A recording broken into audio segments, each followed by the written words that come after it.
ದಕ್ಷಿಣ ಕನ್ನಡ ಜಿಲ್ಲೆಯಿಂದ ಮಹೇಶ್ ಶೆಟ್ಟಿ ತಿಮರೋಡಿಯನ್ನ ಗಡೀಪಾರು ಮಾಡಲಾಗಿದೆ. 1 ವರ್ಷದ ಅವಧಿಗೆ ರಾಯಚೂರು ಜಿಲ್ಲೆಯ ಮಾನ್ವಿ ತಾಲೂಕಿಗೆ ಗಡೀಪಾರು ಆದೇಶ ಮಾಡಿ ಸಹಾಯಕ ಆಯುಕ್ತರಾದ ಸ್ಟೆಲ್ಲಾ ವರ್ಜೆಸ್ ಆದೇಶಿಸಿದ್ದಾರೆ. ಸೌಜನ್ಯ ಪರ ಹೋರಾಟದಲ್ಲಿ ತೊಡಗಿಸಿಕೊಂಡಿದ್ದ ತಿಮರೋಡಿ ಮೇಲೆ ಸುಮಾರು 32 ಪ್ರಕರಣಗಳು ದಾಖಲಾಗಿವೆ. ಬುರುಡೆ ಪ್ರಕರಣದಲ್ಲಿ ಆರೋಪಿ ಚಿನ್ನಯ್ಯನಿಗೆ ಮಹೇಶ್ ಶೆಟ್ಟಿ ತಿಮರೋಡಿ ಆಶ್ರಯವನ್ನ ಕೊಟ್ಟಿದ್ದರು. ಇನ್ನು ಅಕ್ರಮ ಶಸ್ತ್ರಾಸ್ತ್ರ ಕೂಡಿಟ್ಟ ಪ್ರಕರಣದಲ್ಲಿ ನಿರೀಕ್ಷಣಾ ಜಾಮೀನಿಗೆ ಮಹೇಶ್ ಶೆಟ್ಟಿ ತಿಮರೋಡಿ ಸಲ್ಲಿಸಿದ ಅರ್ಜಿಯನ್ನು ಕೋರ್ಟ್ ಸ್ವೀಕರಿಸಿದೆ. ದಕ್ಷಿಣ ಕನ್ನಡ ಜಿಲ್ಲಾ ನ್ಯಾಯಾಲಯ ಸ್ವೀಕರಿಸಿದ್ದು, ನಾಳೆ ಸರ್ಕಾರಿ ಅಭಿಯೋಜಕರಿಂದ ನಿರೀಕ್ಷಣಾ ಜಾಮೀನು ನೀಡದಂತೆ ಆಕ್ಷೇಪಣೆ ಸಲ್ಲಿಸಲು ಕಾಲಾವಕಾಶ ಕೇಳುವ ಸಾಧ್ಯತೆ ಇದೆ. ಪೊಲೀಸ್ ವರದಿ ಪಡೆದು ಸರ್ಕಾರಿ ಅಭಿಯೋಜಕರು ಆಕ್ಷೇಪಣೆ ಸಲ್ಲಿಸಲಿದ್ದಾರೆ.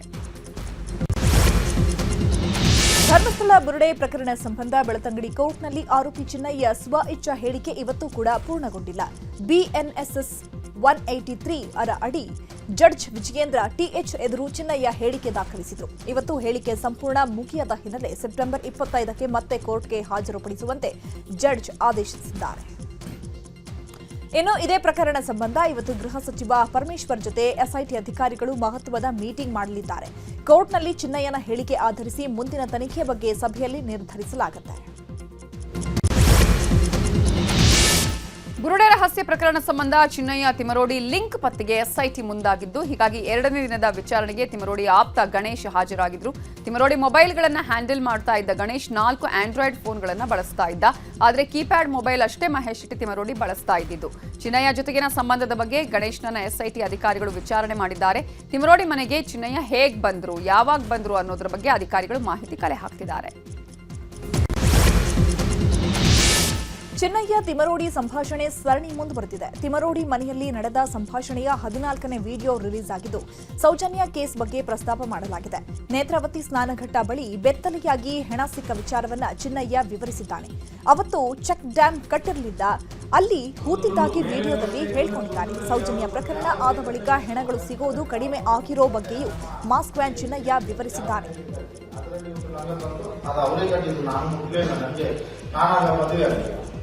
ಮತ್ತೆ ಮದುವೆ ನಾನು ಹೋಗಿ ಅದನ್ನು ಹೇಗೆ ಉಂಟು ಲಕ್ಷ್ಮಣ್ ಕಟ್ಟಿವಿ. ಲಕ್ಷ್ಮಣ್ ಅವರು ಪೊಲೀಸರು ಕಟ್ಟಿವಿ.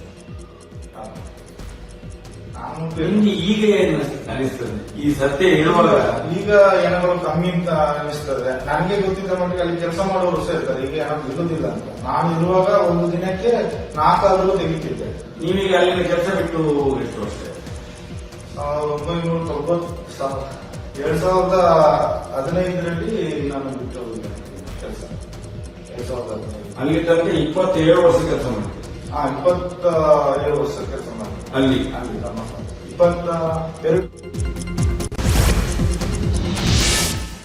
ಚಿನ್ನಯ್ಯ ಕುರಿತು SIT ಇನ್ನೊಂದು ಆಂಗಲ್ನಲ್ಲಿ ತನಿಖೆ ಆರಂಭ ಮಾಡಿದೆ. ಬುರುಡೆ ಕೇಸ್ಗೆ ಫಂಡಿಂಗ್ ಆಗಿರೋ ಬಗ್ಗೆ SIT ಅಧಿಕಾರಿಗಳು ಮಾಹಿತಿ ಕಲೆ ಹಾಕಿದ್ದಾರೆ. ಪ್ರಕರಣಕ್ಕೆ ಫಂಡಿಂಗ್ ಮಾಡಿದವರ ಬೆನ್ನು ಬಿದ್ದಿರೋ SIT ಚಿನ್ನಯ್ಯ ಹಾಗೂ ಆತನ ಪತ್ನಿಯ ಬ್ಯಾಂಕ್ ಖಾತೆಗೆ ಹಣ ವರ್ಗಾವಣೆಯಾಗಿರೋ ಮಾಹಿತಿ ಸಂಗ್ರಹಿಸಿದೆ. ಫಂಡಿಂಗ್ ಮಾಡಿರೋ ಆರೋಪದ ಮೇಲೆ ತಿಮರೋಡಿ ಬೆಂಬಲಿಗರು ಸೇರಿ 11 ಜನರಿಗೆ ನೋಟಿಸ್ ಕೊಟ್ಟಿದ್ದು, ವಿಚಾರಣೆಗೆ ಹಾಜರಾಗುವಂತೆ ಸೂಚಿಸಿದೆ.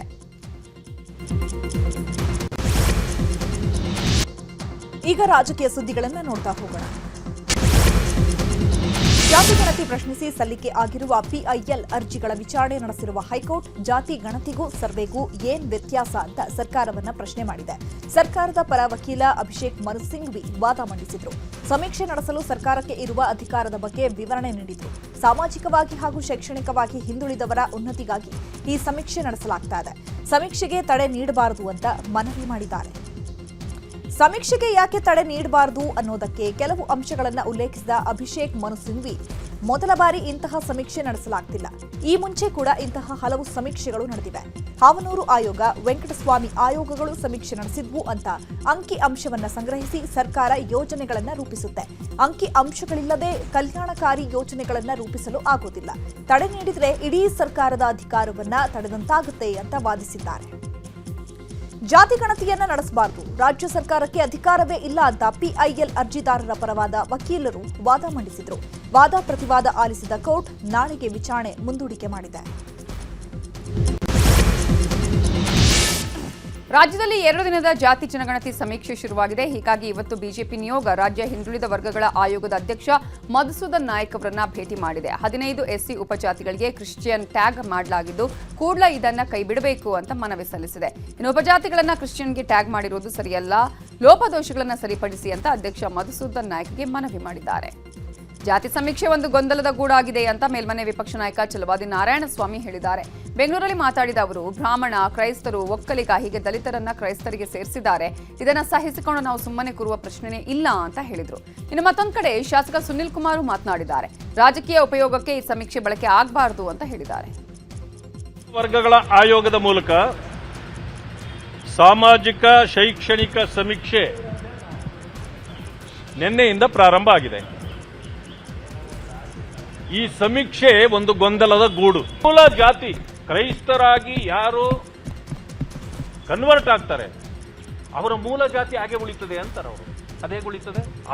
ಅವ್ರದ್ದೆಲ್ಲ ಅಂಕಿಅಂಶಗಳು ಬಂದ ಮೇಲೆ ಅವರಿಗೆ ಮೂಲ ಜಾತಿಯಲ್ಲೇ ನಾವು ಸವಲತ್ತುಗಳನ್ನು ಕೊಡಬೇಕಾ ಅಥವಾ ಬೇರೆ ಕೊಡಬೇಕಾ ಅನ್ನೋದನ್ನು ತೀರ್ಮಾನ ಮಾಡ್ತೀವಿ ಅಂತ. ಇವ್ರು ಯಾರು ತೀರ್ಮಾನ ಮಾಡಕ್ಕೆ? ಕೋರ್ಟ್ ತೀರ್ಮಾನ ಮಾಡಿದೆ. ಒಟ್ಟಾರೆ ಒಂದು ಗೊಂದಲದ ವಾತಾವರಣವನ್ನ ಆಯೋಗವೇ ಸ್ವತಃ ಸೃಷ್ಟಿ ಮಾಡ್ತಾ ಇರುವಂತದ್ದು ಸರಿಯಲ್ಲ. ಈ ಸಮೀಕ್ಷೆ ಕರ್ನಾಟಕದ ಆಡಳಿತಕ್ಕೆ ಉಪಯೋಗ ಆಗಬೇಕು ಅಂತೇಳಿ ಈ ಸಮೀಕ್ಷೆ ಇರೋದು. ಆದರೆ ಇನ್ಯಾವುದೋ ರಾಜಕೀಯ ಉಪಯೋಗಕ್ಕೆ ಈ ಸಮೀಕ್ಷೆ ಬಳಕೆ ಆಗಬಾರ್ದು. ಆದರೆ ಇವತ್ತಿನ ಒಟ್ಟು ಸಮೀಕ್ಷೆಯ ವಾತಾವರಣವನ್ನು ನೋಡಿದ್ರೆ ನೇರವಾಗಿ ಸಿದ್ದರಾಮಯ್ಯನವರ ರಾಜಕೀಯಕ್ಕೆ ಮಾತ್ರ ಇದು ಬಳಕೆ ಆಗ್ತಾ ಇದೆ. ಇದು ರಾಜ್ಯದ ಹಿತದೃಷ್ಟಿಯಿಂದ ಬಳಕೆ ಆಗ್ತಾ ಇದೆ ಅಂತ ಅನ್ನಿಸ್ತಾ ಇಲ್ಲ. ಆಯೋಗದ ಅಧ್ಯಕ್ಷರು ಸ್ವತಂತ್ರವಾಗಿ ಕೆಲಸ ಮಾಡಲಿಕ್ಕೆ ಇವತ್ತು ಸಾಧ್ಯ ಆಗ್ತಾ ಇಲ್ಲ. ಅವರು ಇನ್ಯಾರೋ ಇದನ್ನು ನಿಯಂತ್ರಣ ಮಾಡ್ತಾ ಇದ್ದಾರೆ. ಜಾತಿ ಗಣತಿ ವಿಚಾರವಾಗಿ ಬಿಜೆಪಿ ಮುಖಂಡರು ಪ್ರತಿಭಟನೆ ನಡೆಸಿದ್ದಾರೆ. ಚಿಕ್ಕಬಳ್ಳಾಪುರ ಜಿಲ್ಲಾಧಿಕಾರಿ ಕಚೇರಿ ಎದುರು ಪ್ರತಿಭಟನೆ ಮಾಡಿದ್ದು, ಸರ್ಕಾರ ಸಂವಿಧಾನದಲ್ಲಿ ಇಲ್ಲದೆ ಇರುವ ಜಾತಿಗಳನ್ನು ಹುಟ್ಟು ಹಾಕ್ತಾ ಇದೆ. ಒಕ್ಕಲಿಗ ಕ್ರಿಶ್ಚಿಯನ್, ಬ್ರಾಹ್ಮಣ ಕ್ರಿಶ್ಚಿಯನ್ ಅಂತ ಕ್ರಿಶ್ಚಿಯನ್ ಸಂಪ್ರದಾಯ ಮಾಡಲು ಮುಂದಾಗಿದೆ.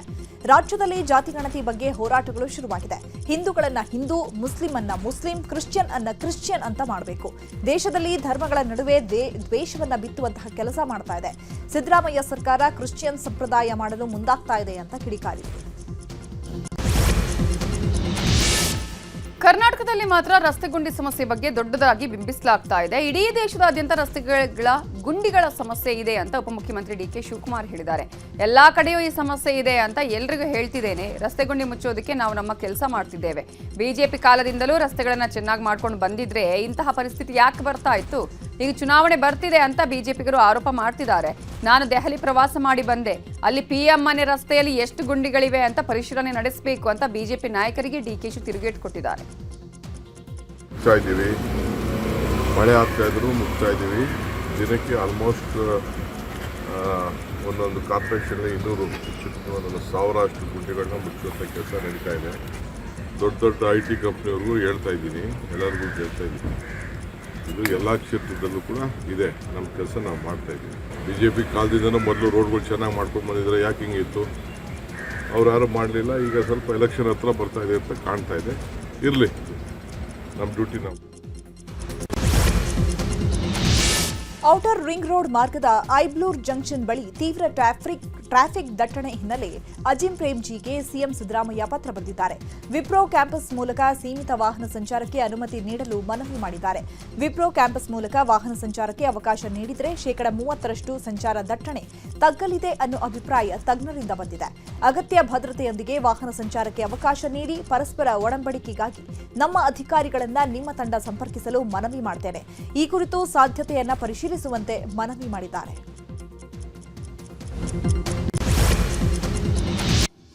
ಈಗ ರಾಜ್ಯದ ವಿದ್ಯಮಾನಗಳನ್ನು ನೋಡೋಣ. ಯಾದಗಿರಿಯಲ್ಲಿ ಭಾರಿ ಮಳೆಯಾಗ್ತಿದೆ. ಎಡಬಿಡದೆ ಸುರಿತಾ ಇರೋ ಮಳೆಯಿಂದ ಭೀಮಾ ನದಿಗೆ 3.5 ಲಕ್ಷ ಕ್ಯೂಸೆಕ್ ನೀರು ರಿಲೀಸ್ ಮಾಡಲಾಗಿದೆ. ಹೀಗಾಗಿ ಅಪಾಯದ ಮಟ್ಟ ಮೀರಿ ಭೀಮಾ ನದಿ ಹರಿತಾ ಇದ್ದು ನದಿ ಪಾತ್ರದ ಗ್ರಾಮಗಳು ಮುಳುಗಡೆಯಾಗೋ ಭೀತಿ ಶುರುವಾಗಿದೆ. ಮತ್ತೊಂದು ಕಡೆ ಮಲ್ಹಾರ ಲಿಂಗೇರಿ ಸೇತುವೆ ಜಲಾವೃತವಾಗಿದೆ, ಸಂಪರ್ಕ ಕಟ್ಟಾಗಿದೆ. ಅಬ್ಬೆ, ತುಮಕೂರ, ಬೀರನಾಳ, ಶಿವನೂರ ಸೇರಿದಂತೆ ಹಲವು ಗ್ರಾಮಗಳಲ್ಲಿ ಜಮೀನಿಗೆ ಅಪಾರ ಪ್ರಮಾಣದ ನೀರು ನುಗ್ಗಿದೆ. ಮಹಾರಾಷ್ಟ್ರದ ಉಜ್ಜಯಿನಿ ಜಲಾಶಯದಿಂದ 2 ಲಕ್ಷ ಕ್ಯೂಸೆಕ್ ನೀರು ಬಿಡುಗಡೆ ಹಿನ್ನೆಲೆ ಕಲಬುರಗಿಯ ಭೀಮಾ ನದಿ ತಟದಲ್ಲಿ ಪ್ರವಾಹ ಪರಿಸ್ಥಿತಿ ನಿರ್ಮಾಣವಾಗಿದೆ. ಅಪಾಯ ಮಟ್ಟ ಮೀರಿ ನದಿ ಹರಿತಾ ಇದ್ದು ಹೋತಿನಮಡು ಗ್ರಾಮಕ್ಕೆ ಜಲ ದಿಗ್ಬಂಧನ ಶುರುವಾಗಿದೆ. ಇತ್ತ ಚಿತ್ತಾಪುರ ತಾಲೂಕಿನ ಸೂಗೂರ ಎನ್ ಗ್ರಾಮದಲ್ಲಿ ನಿರಂತರ ಮಳೆಗೆ ಮನೆ ಗೋಡೆ ಕುಸಿದು ಬಿದ್ದಿದೆ. ಉಮಾದೇವಿ ಸೇರಿ 2 ಮಕ್ಕಳು ಅಪಾಯದಿಂದ ಪಾರಾಗಿದ್ದು ಪಕ್ಕದ ಮನೆಯಲ್ಲಿ ಆಶ್ರಯ ಪಡೆದಿದ್ದಾರೆ. ನಾಡಹಬ್ಬ ದಸರಾ ಹಿನ್ನೆಲೆ ಮೈಸೂರು ಪರಂಪರೆ ಸಾರುವ ಕೇಕ್ ಶೋಗೆ ಇವತ್ತು ನಟಿ ರಚಿತಾ ರಾಮ್ ಚಾಲನೆ ಕೊಟ್ಟರು. ಚಾಮರಾಜೇಂದ್ರ ಸ್ಕೂಲ್ ಫಾರ್ ಎಕ್ಸಲೆನ್ಸ್ನಲ್ಲಿ 15 ದಿನಗಳ ಕಾಲ ಕೇಕ್ ಶೋ ಇರಲಿದೆ. ದೊಡ್ಡ ಗಡಿಯಾರ, ಅಂಬಾರಿ ಹೊತ್ತ ಆನೆಗಳು, ಅರಮನೆ ಕೃಷ್ಣರಾಜ ಅಣೆಕಟ್ಟು ಸೇರಿದಂತೆ ವಿವಿಧ ಬಗೆಯ ಕೇಕ್ಗಳು ಗಮನ ಸೆಳೀತಾ ಇದೆ. ಮೈಸೂರು ಅರಮನೆಯಲ್ಲಿ ಮಹಿಳಾ ದಸರಾಗೆ ಸಚಿವೆ ಲಕ್ಷ್ಮೀ ಹೆಬ್ಬಾಳ್ಕರ್ ಚಾಲನೆ ಕೊಟ್ಟರು. ಈ ವೇಳೆ ಮಾತನಾಡಿದ ಲಕ್ಷ್ಮೀ ಹೆಬ್ಬಾಳ್ಕರ್, ಗೃಹಲಕ್ಷ್ಮಿ ದುಡ್ಡಿನಲ್ಲಿ ಮಹಿಳೆಯರು ಸ್ವಾವಲಂಬಿಯಾಗಿ ಬದುಕ್ತಾ ಇದ್ದಾರೆ. ಇದೇ ವೇಳೆ ಸಚಿವೆಗೆ ಮಹಿಳೆಯರು ಸನ್ಮಾನ ಮಾಡಿದರು. ಇನ್ನು ಅರಮನೆಯಲ್ಲಿ ಇವತ್ತು ಗಜಪಡೆಗೆ 3ನೇ ಸುತ್ತಿನ ತಾಲೀಮು ನಡೆಸಲಾಯಿತು. 14 ಆನೆಗಳು ಸೇರಿದಂತೆ ಅಶ್ವಾರೋಹಿ ದಳದ ಕುದುರೆಗಳು ಪಾಲ್ಗೊಂಡಿದ್ವು. 3 ಸುತ್ತಿನ ಸಿಡಿಮದ್ದು ಸಿಡಿಸುವ ತಾಲೀಮಿನಲ್ಲಿ ಗಜಪಡೆ ಬೆದರದೆ ನಿಂತಿದ್ವು. 3 ಸುತ್ತಿನ 21 ಬಾರಿ ಸಿಡಿಮದ್ದು ತಾಲೀಮು ಯಶಸ್ವಿಯಾಗಿದೆ.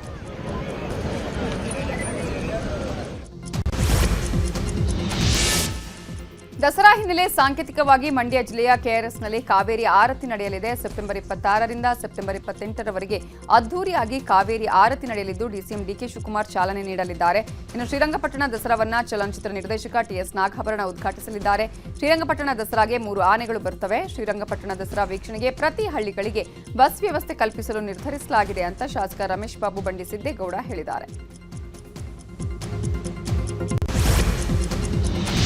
ಮಲ್ಟಿಪ್ಲೆಕ್ಸ್ಗಳಲ್ಲಿ ಟಿಕೆಟ್ ದರ ಮಿತಿಗೆ ಹೈಕೋರ್ಟ್ ಬ್ರೇಕ್ ಹಾಕಿದೆ. ಸಿನಿಮಾ ಟಿಕೆಟ್ ₹200 ದರ ನಿಗದಿ ಕುರಿತು ರಾಜ್ಯ ಸರ್ಕಾರದ ನಿರ್ಧಾರ ಪ್ರಶ್ನಿಸಿ ಮಲ್ಟಿಪ್ಲೆಕ್ಸ್ ಅಸೋಸಿಯೇಷನ್ ಕೋರ್ಟ್ಗೆ ಅರ್ಜಿ ಸಲ್ಲಿಸಿತ್ತು. ಇವತ್ತು ವಿಚಾರಣೆ ನಡೆಸಿ ಹೈಕೋರ್ಟ್ ಸರ್ಕಾರದ ಆದೇಶಕ್ಕೆ ತಡೆಯಾಜ್ಞೆ ನೀಡಿದೆ.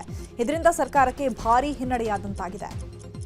ಈ ಬಗ್ಗೆ ಫಿಲ್ಮ್ ಚೇಂಬರ್ ಅಧ್ಯಕ್ಷ ನರಸಿಂಹಲು ಮಾತನಾಡಿ, ₹200 ಟಿಕೆಟ್ ದರ ಅಂತ ಸರ್ಕಾರ ಆದೇಶವನ್ನು ಮಾಡಿತ್ತು. ಆದರೆ ಕೋರ್ಟ್ ತಡೆಯಾಜ್ಞೆ ನೀಡಿದೆ. ಕೋರ್ಟ್ ಆದೇಶವನ್ನು ಪ್ರಶ್ನಿಸುವ ಹಾಗಿಲ್ಲ. ಎಲ್ಲರೂ ಸಿನಿಮಾ ನೋಡೋಕೆ ಅವಕಾಶ ಸಿಗಲಿ ಅಂತ ಸರ್ಕಾರ ನಿರ್ಧಾರ ತೆಗೆದುಕೊಂಡಿತ್ತು ಅಂತ ಹೇಳಿದರು. ಅದನ್ನು ನಾವು ನಾಳಿದ್ದು ಇಸಿ ಇಟ್ಕೊಂಡಿದ್ವಿ. ಇದರಲ್ಲಿ ಚರ್ಚೆ ಮಾಡ್ತೀವಿ ನಾವೇನು ಮಾಡಬೇಕು ಅಂತೇಳಿ. ನಮ್ಮ ಕಡೆಯಿಂದ ಏನು ಮಾಡಬೇಕಾಗತ್ತೋ ಅದನ್ನು ಮಾಡ್ತೀವಿ. ಸರ್ಕಾರದವರು ಇದನ್ನು ಮುಂದುವರ್ಸ್ಕೊಂಡು ಹೋಗ್ತಾರೆ. ಸರ್ಕಾರಕ್ಕೆ ಅವರು ಮಧ್ಯಂತರ ಇದು ಕೊಟ್ಟಿದ್ದಾರೆ, ಸ್ಟೇ ಕೊಟ್ಟಿದ್ದಾರೆ. ಅದು ಇದು ಮಾಡೋಕೆ ಅವರು ಪ್ರಯತ್ನ ಮಾಡ್ತಾರೆ. ನಮ್ಮ ಇಂಡಸ್ಟ್ರಿ ಕಡೆಗೆ ನಮ್ಮ ಜೊತೆಗೆ ಎಲ್ಲ ಸ್ಟೇಟ್ ಅವರು ಸೇರ್ತೀವಿ ಅಂತ ಹೇಳಿದ್ದಾರೆ. 4 ಸ್ಟೇಟು ನಿಮ್ಮ ಜೊತೆಗಿರ್ತೀವಿ, ನಿಮ್ಗೆ ಯಾವ ರೀತಿ ಸಪೋರ್ಟ್ ಮಾಡಬೇಕು ಮಾಡ್ತೀವಿ ಅಂತಲೂ ಹೇಳಿದ್ದಾರೆ. ನಮ್ಮ ದಿನ ಅವ್ರ ಜೊತೆಗೂ ಸಂಪರ್ಕ ತಗೊಂಡು ನಾವು ಮಾತಾಡ್ತೀವಿ ಸರ್. ನಾವೇನು ಮಾಡೋಕ್ಕಾಗಲ್ಲ. ಕನ್ನಡ ಚಿತ್ರರಂಗಕ್ಕೆ ರಾಜ್ಯ ಸರ್ಕಾರ ಉಡುಗೊರೆ ಕೊಟ್ಟಿದೆ. ಕನ್ನಡ ಚಿತ್ರರಂಗವನ್ನ ಉದ್ಯಮ ಅಂತ ಪರಿಗಣಿಸಿ ರಾಜ್ಯ ಸರ್ಕಾರ ಚಿತ್ರರಂಗವನ್ನ ಕೈಗಾರಿಕಾ ವಲಯಕ್ಕೆ ಸೇರಿಸಿ ಸೌಲಭ್ಯ ನೀಡಲು ಮುಂದಾಗಿದೆ. ವಾರ್ತಾ ಇಲಾಖೆಯ ಆಯುಕ್ತರ ನೇತೃತ್ವದಲ್ಲಿ ರಾಜ್ಯ ಸರ್ಕಾರ ಸಮಿತಿ ರಚನೆ ಮಾಡಿದೆ. ಕರಡು ನೀತಿಯ ಸಮಿತಿಯ ಸದಸ್ಯರಾಗಿ ಕಂಠೀರವ ಸ್ಟುಡಿಯೋ ಅಧ್ಯಕ್ಷ ಮೆಹಬೂಬ್ ಪಾಷಾ, ಕರ್ನಾಟಕ ಚಲನಚಿತ್ರ ಅಕಾಡೆಮಿ ಅಧ್ಯಕ್ಷ ಸಾಧು ಕೋಕಿಲಾ, ಸಾರಾ ಗೋವಿಂದ್ ಸೇರಿದಂತೆ 10 ಮಂದಿಯ ಸಮಿತಿ ರಚಿಸಲಾಗಿದೆ. ಇವತ್ತು ಕರಡು ನೀತಿ ಸಮಿತಿಯ ಮಹತ್ವದ ಸಭೆ ನಡೆದಿದೆ. ಹುಬ್ಬಳ್ಳಿ ಧಾರವಾಡ ಸ್ಥಳೀಯ ಯೋಜನಾ ಪ್ರದೇಶಕ್ಕೆ ಹಲವು ಹಳ್ಳಿಗಳ ಸೇರ್ಪಡೆಯಾಗಿದೆ. ಧಾರವಾಡ, ಕಲಘಟಗಿ, ಹುಬ್ಬಳ್ಳಿ ತಾಲೂಕಿನ 46 ಹಳ್ಳಿಗಳನ್ನು ನಗರಾಭಿವೃದ್ಧಿ ಇಲಾಖೆ ಸೇರ್ಪಡೆ ಮಾಡಿದೆ. ಈ ಬಗ್ಗೆ ಹುಡಾ ಅಧ್ಯಕ್ಷ ಶಾಕೀರ್ ಸನದಿ ಮಾಹಿತಿ ನೀಡಿದ್ದಾರೆ.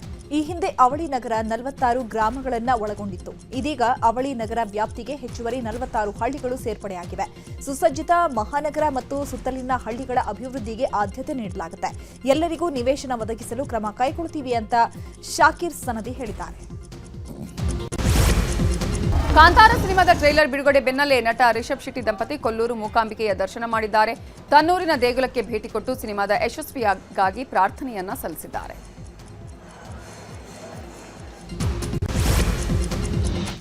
ಈಗ ಕ್ರೈಮ್ ಸುದ್ದಿಗಳನ್ನು ನೋಡ್ತಾ ಹೋಗೋಣ. ಚಿತ್ರದುರ್ಗದ ರೇಣುಕಾಸ್ವಾಮಿ ಕೊಲೆಗೆ ಸಂಬಂಧ ಆರೋಪಿ ದರ್ಶನ್ ಹಾಸಿಗೆ ದಿಂಬು ಕೋರಿ ಸಲ್ಲಿಸಿದ್ದ ಅರ್ಜಿಯ ತೀರ್ಪನ್ನು ಸೆಪ್ಟೆಂಬರ್ 25ಕ್ಕೆ ನಿಗದಿ ಮಾಡಲಾಗಿದೆ. ಸೆಪ್ಟೆಂಬರ್ 25ರಂದು 17 ಆರೋಪಿಗಳ ಚಾರ್ಜ್ ಫ್ರೇಮ್ ನಡೆಸಲಿದೆ. ಇನ್ನೊಂದು ಕಡೆ ಪ್ರಕರಣದ A13 ಮತ್ತು A14 ಪರ ವಕೀಲರಿಂದ ಸಲ್ಲಿಸಿದ್ದಂತಹ ಡಿಸ್ಚಾರ್ಜ್ ಅರ್ಜಿಗಳನ್ನು ಕೂಡ 64ನೇ CCH ಕೋರ್ಟ್ ಕೂಡ ವಜಾಗೊಳಿಸಿದೆ. ಬೆಂಗಳೂರಲ್ಲಿ ಪ್ರೇಯಸಿಗೆ ಚಾಕು ಇರಿದು ಕೊಲೆ ಮಾಡಿರೋ ಪ್ರಕರಣಕ್ಕೆ ಸಂಬಂಧಪಟ್ಟ ಹಾಗೆ ಆರೋಪಿ ಲೋಕೇಶ್ನನ್ನ ಕಾಮಾಕ್ಷಿಪಾಳ್ಯ ಪೊಲೀಸರು ಅರೆಸ್ಟ್ ಮಾಡಿದ್ದಾರೆ. ಲೋಕೇಶ್ ರೇಖಾ ಶೀಲಾ ಶಂಕಿಸಿ ಹಾಗೂ ಆಕೆ ತನಗೆ ಮೋಸ ಮಾಡ್ತಿದ್ದಾಳೆ ಅಂತ ಅನುಮಾನ ಪಟ್ಟು ಕೊಲೆ ಮಾಡಿದ್ದ. ನಿನ್ನೆ ಸುಂಕದಕಟ್ಟೆ ಬಸ್ ನಿಲ್ದಾಣದಲ್ಲಿ ಚಾಕು ಇರಿದು ಎಸ್ಕೇಪ್ ಆಗಿದ್ದ ಆತನನ್ನ ತಡರಾತ್ರಿ ಕಾಮಾಕ್ಷಿಪಾಳ್ಯ ಪೊಲೀಸರು ಬಂಧಿಸಿ ವಿಚಾರಣೆ ಮಾಡ್ತಿದ್ದಾರೆ. ಯೂಟ್ಯೂಬರ್ ಕ್ವಾಜಾ ಅಲಿಯಾಸ್ ಮುಕಳಪ್ಪನ ಜೊತೆಗೆ ಮಗಳು ಮದುವೆ ಆದ ಬಗ್ಗೆ ಧಾರವಾಡದ ಸಾಂತ್ವನ ಕೇಂದ್ರದಲ್ಲಿ ಗಾಯತ್ರಿ ತಾಯಿ ಶಿವಕ್ಕ ಮಾತನಾಡಿ, ಮೊದಲಿನ ತರ ನಮ್ಮ ಜೊತೆ ಅವಳು ಮಾತನಾಡಲಿಲ್ಲ, ಪೂರ್ತಿ ಅವಳ ತಲೆ ಕೆಡಿಸಿದ್ದಾನೆ ಅಂತ ಮುಕಳಪ್ಪ ವಿರುದ್ಧ ಆರೋಪಿಸಿದ್ದಾರೆ. ಒಂದೇ ಉತ್ತರ ಹಿಡ್ಕೊಂಡು ನಿಂತಿದ್ದಾಳೆ.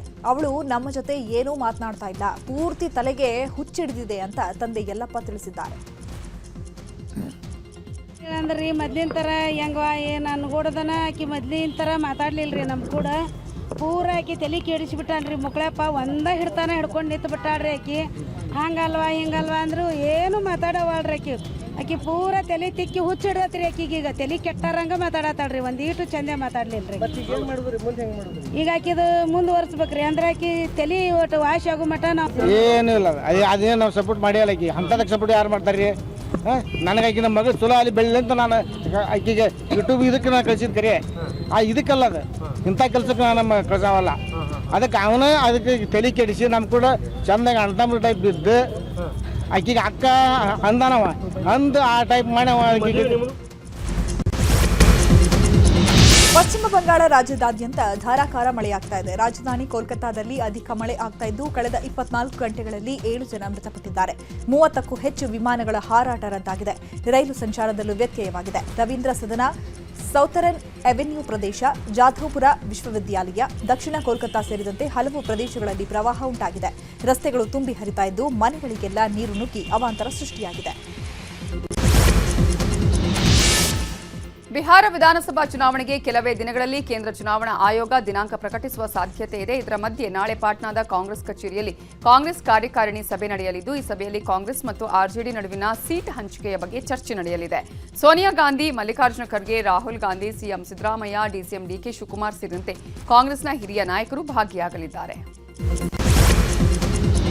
ಉತ್ತರ ಪ್ರದೇಶದಲ್ಲಿ ಮಹತ್ವದ ಆದೇಶವೊಂದನ್ನು ಮಾಡಲಾಗಿದೆ. ಇನ್ಮುಂದೆ ಉತ್ತರ ಪ್ರದೇಶದಲ್ಲಿ ಜಾತಿ ಆಧಾರಿತ ಸಮಾವೇಶಗಳನ್ನು ನಡೆಸುವಂತಿಲ್ಲ. ಸೆಪ್ಟೆಂಬರ್ 16ರಂದು ಅಲಹಾಬಾದ್ ಹೈಕೋರ್ಟ್ ಈ ಬಗ್ಗೆ ಆದೇಶ ಮಾಡಿತ್ತು. ಜಾತಿಯನ್ನ ವೈಭವೀಕರಣ ಮಾಡುವುದನ್ನು ತಡೀರಿ, ಪೊಲೀಸ್ ಕೇಸ್ಗಳಲ್ಲೂ ಜಾತಿಯ ಉಲ್ಲೇಖವನ್ನು ನಿಲ್ಲಿಸಿ ಅಂತ ಆದೇಶ ಮಾಡಿತ್ತು. ಇದೀಗ ಹೈಕೋರ್ಟ್ ಆದೇಶದ ಅನ್ವಯ ಉತ್ತರ ಪ್ರದೇಶ ಸರ್ಕಾರ ಅಧಿಸೂಚನೆ ಹೊರಡಿಸಿದೆ. ಅಟ್ರಾಸಿಟಿ ಕೇಸ್ಗಳಲ್ಲಿ ಮಾತ್ರ ಜಾತಿ ಉಲ್ಲೇಖಕ್ಕೆ ಅವಕಾಶ ಕಲ್ಪಿಸಲಾಗಿದೆ. ಅಕ್ರಮ ಆನ್ಲೈನ್ ಬೆಟ್ಟಿಂಗ್ ಮತ್ತು ಹಣ ಅಕ್ರಮ ವರ್ಗಾವಣೆ ಪ್ರಕರಣದಲ್ಲಿ ಇವತ್ತು ಕ್ರಿಕೆಟಿಗ ಯುವರಾಜ್ ಸಿಂಗ್ ಇಡಿ ವಿಚಾರಣೆಗೆ ಹಾಜರಾಗಿದ್ದರು. ವಕೀಲರೊಂದಿಗೆ ದೆಹಲಿಯ ಇಡಿ ಕಚೇರಿಗೆ ಆಗಮಿಸಿದ ಯುವರಾಜ್ ಸಿಂಗ್ ಅಧಿಕಾರಿಗಳು ಕೇಳಿದ ಪ್ರಶ್ನೆಗಳಿಗೆ ಉತ್ತರಿಸಿದ್ದಾರೆ. ಕೆಲ ದಾಖಲೆಗಳನ್ನು ಕೂಡ ಕೊಟ್ಟಿದ್ದಾರೆ. 71ನೇ ರಾಷ್ಟ್ರೀಯ ಚಲನಚಿತ್ರ ಪ್ರಶಸ್ತಿ ಪ್ರದಾನ ಮಾಡಲಾಗ್ತಾ ಇದೆ. ಅತ್ಯುತ್ತಮ ಮನರಂಜನಾ ಚಿತ್ರ ರಾಣಿ ಔರ್ ರಾಖಿ ಕಿ ಪ್ರೇಮ್ ಕಹಾನಿ ಚಿತ್ರಕ್ಕೆ ಪ್ರಶಸ್ತಿ ಸಿಕ್ಕಿದೆ. ಸುದೀಪ್ತೋ ಸೇನ್ ಅತ್ಯುತ್ತಮ ನಿರ್ದೇಶಕ, ಅತ್ಯುತ್ತಮ ಹಿಂದಿನ ಚಲನಚಿತ್ರ ಕಥಾಲ್, 12ನೇ ಫಿಲಂ ಅತ್ಯುತ್ತಮ ಚಲನಚಿತ್ರ ವಿಭಾಗದಲ್ಲಿ ಪ್ರಶಸ್ತಿ ಪಡೆದಿದ್ದಾರೆ. ಇನ್ನು ವಿಕ್ರಾಂತ್ ಮೆಸ್ಸೆ ಅತ್ಯುತ್ತಮ ನಟ, ರಾಣಿ ಮುಖರ್ಜಿಗೆ ಅತ್ಯುತ್ತಮ ನಟಿ ಪ್ರಶಸ್ತಿ ಬಂದಿದೆ. ಇನ್ನು ಶಾರುಖ್ ಖಾನ್ ಅಭಿನಯದ ಜವಾನ್ ಚಿತ್ರಕ್ಕೆ ಅತ್ಯುತ್ತಮ ನಟ ಮೋಹನ್ ಲಾಲ್ಗೆ ದಾದಾ ಸಾಹೇಬ್ ಪಾಲ್ಕೆ ಪ್ರಶಸ್ತಿ ಪ್ರದಾನ ಮಾಡಲಾಗಿದೆ. ದೆಹಲಿಯ ವಿಜ್ಞಾನ ಭವನದಲ್ಲಿ ಸಮಾರಂಭ ನಡೀತಾ ಇದೆ. ಸಿಂಗಾಪುರದಲ್ಲಿ ಸ್ಕೂಬಾ ಡೈವಿಂಗ್ ವೇಳೆ ಖ್ಯಾತ ಗಾಯಕ ಜುಬಿನ್ ಗರ್ಗ್ ಸಾವನ್ನಪ್ಪಿದ್ರು. ಅವರ ಅಂತ್ಯಕ್ರಿಯೆ ಇವತ್ತು ನಡೆದಿದೆ. ಗುವಾಹಟಿಯಲ್ಲಿ ಸಕಲ ಸರ್ಕಾರಿ ಗೌರವಗಳೊಂದಿಗೆ ಅಂತ್ಯಕ್ರಿಯೆ ನೆರವೇರಿಸಲಾಯಿತು. ಲಕ್ಷಾಂತರ ಸಂಖ್ಯೆಯಲ್ಲಿ ಸೇರಿದ ಅಭಿಮಾನಿಗಳು ಜುಬಿನ್ ಕುಟುಂಬಸ್ಥರು ಅಂತಿಮ ವಿದಾಯ ಹೇಳಿದರು. ಜುಬಿನ್ ಹಿಂದಿಯಷ್ಟೇ ಅಲ್ಲ, ಕನ್ನಡ ಸೇರಿದಂತೆ ಹಲವು ಭಾರತೀಯ ಭಾಷೆಗಳಲ್ಲಿ ಹಾಡಿದ್ದಾರೆ.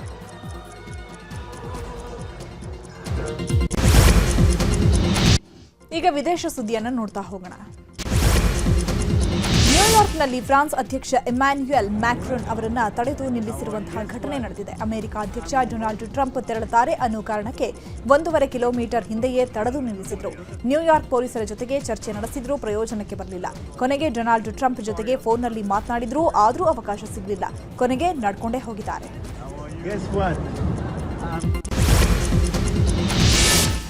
ಅಮೆರಿಕದಲ್ಲಿನ ಹನುಮಾನ್ ಪ್ರತಿಮೆ ಕುರಿತು ರಿಪಬ್ಲಿಕನ್ ಪಕ್ಷದ ಅಲೆಕ್ಸಾಂಡರ್ ಡಂಕನ್ ವಿವಾದಿತ ಹೇಳಿಕೆ ಕೊಟ್ಟಿದ್ದಾರೆ. ಅಮೆರಿಕ ಕ್ರಿಶ್ಚಿಯನ್ ದೇಶ, ಟೆಕ್ಸಾಸ್ ಹಿಂದೂ ದೇವರ ನಕಲಿ ಪ್ರತಿಮೆ ಯಾಕೆ ನಿರ್ಮಿಸಿರುವುದು ಅಂತ ಅಲೆಕ್ಸಾಂಡರ್ ಡಂಕನ್ ಪ್ರಶ್ನಿಸಿದ್ದಾರೆ. ಡಂಕನ್ ಮಾತಿಗೆ ಅಮೆರಿಕದಲ್ಲಿನ ಹಿಂದೂ ಸಂಘಟನೆಗಳು ತೀವ್ರ ವಿರೋಧವನ್ನು ವ್ಯಕ್ತಪಡಿಸಿವೆ.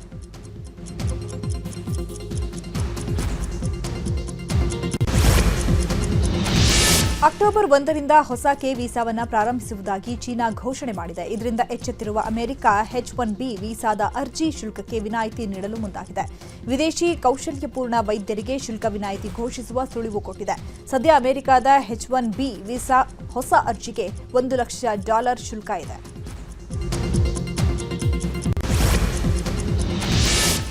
ದಕ್ಷಿಣ ಅಮೆರಿಕದ ಈಕ್ವೆಡಾರ್ ಅಲ್ಲಿ ಡೇನಿಯಲ್ ನೊಬೋವಾ ಸರ್ಕಾರದ ವಿರುದ್ಧ ಜನ ರೊಚ್ಚಿಗೆದ್ದಿದ್ದಾರೆ. ಭ್ರಷ್ಟಾಚಾರ ಹಾಗೆಯೇ ಡೀಸೆಲ್ ಮೇಲಿನ ಸಬ್ಸಿಡಿ ರದ್ದು ಮಾಡಿರುವುದನ್ನು ವಿರೋಧಿಸಿ ಹಿಂಸಾತ್ಮಕ ಪ್ರತಿಭಟನೆ ನಡೆಯುತ್ತಾ ಇದೆ. ಪ್ರತಿಭಟನಾಕಾರರು ಪೊಲೀಸ್ ಠಾಣೆಗೂ ನುಗ್ಗಿ ಬೆಂಕಿ ಹಚ್ಚಿದ್ದಾರೆ.